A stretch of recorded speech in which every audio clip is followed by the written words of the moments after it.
This is Radio Taiwan International.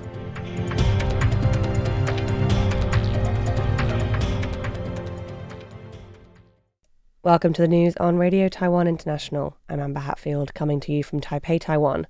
We begin with a look at today's top stories for Wednesday, July 2nd.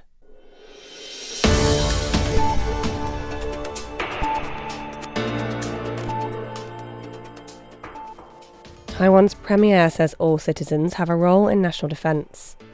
Taiwan vows to maintain its role in the 2025 PIF amid diplomatic complications. And Taiwan's security agency reveals major privacy risks in Chinese apps. But first, today's top story. Taiwan's Premier Zhou Rongtai says that Taiwanese public cannot be bystanders and must actively participate in civil defence.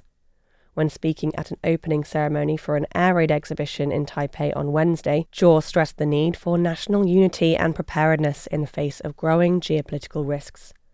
The exhibition, held at Ximen MRT station, offers information on how to respond in the event of air raids and other emergencies.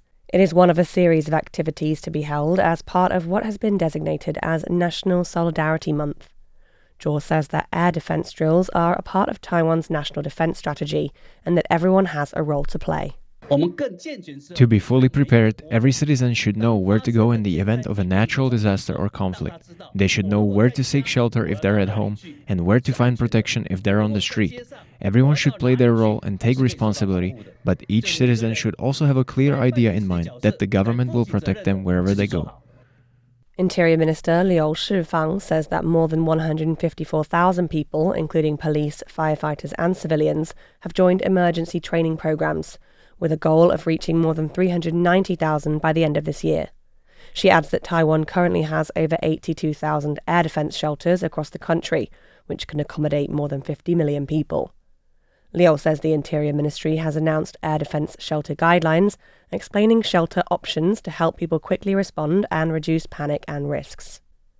The Foreign Ministry is facing further diplomatic challenges as the Solomon Islands prepares to host this year's Pacific Island Forum, PIF.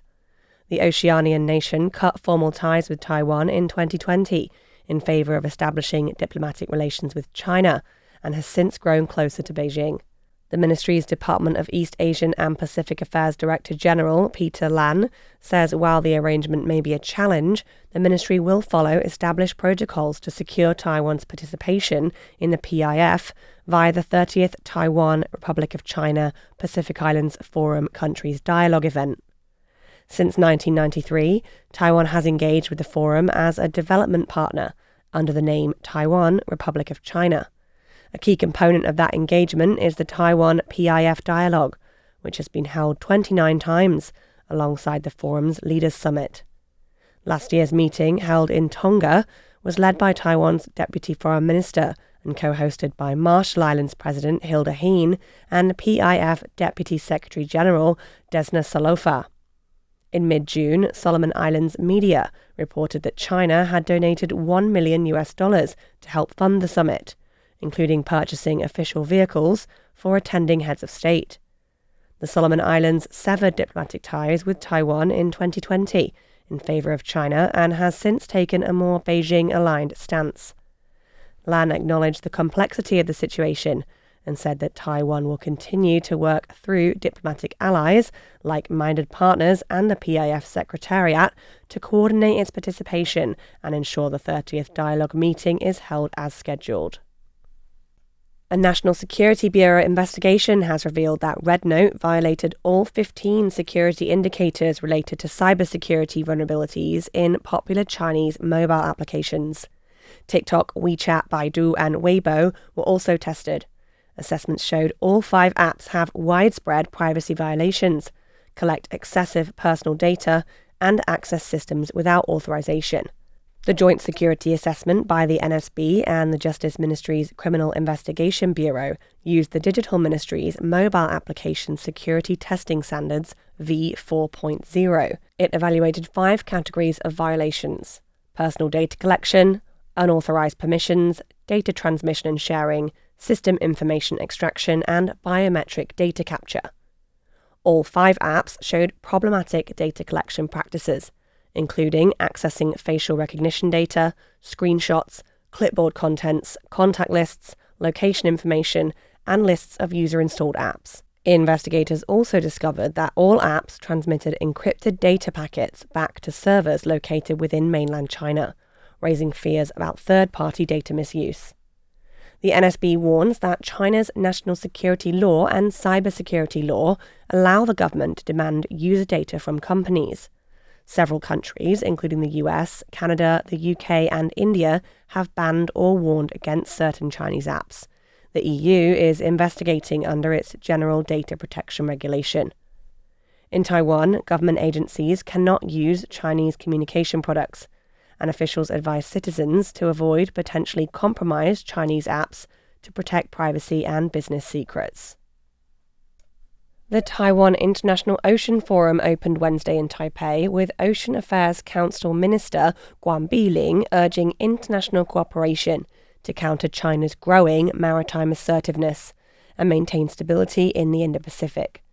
The forum gathered experts, lawmakers, and think tank representatives from 15 countries to discuss maritime security and sustainable development. Guan warns that Taiwan is on the front line of regional tensions as China attempts to assert more control in the region through military drills, legal tactics, and cognitive warfare. She says a free and open Indo-Pacific depends on international cooperation to stop global norms from being arbitrarily rewritten. Guan says that Taiwan cannot face these challenges alone. We are grateful to the many like-minded countries and partners here today who continue to support Taiwan in various forms.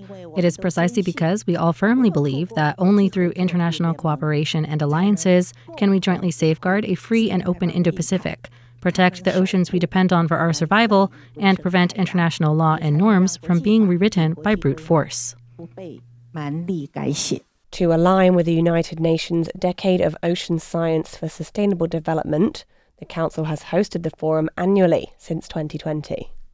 A collaborative research team from National Central University and Taipei Veterans General Hospital has identified key brainwave indicators that correlate with depression symptoms and treatment responses, potentially transforming personalized mental health care for patients with severe depression.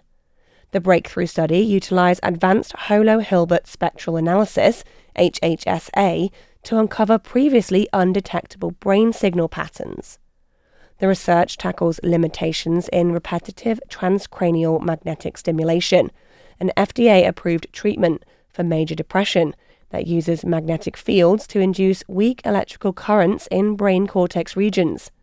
While this non-invasive therapy can regulate abnormal neural activity, clinical outcomes vary greatly among patients due to individual symptom differences, highlighting the urgent need for more precise treatment parameters and predictive mechanisms.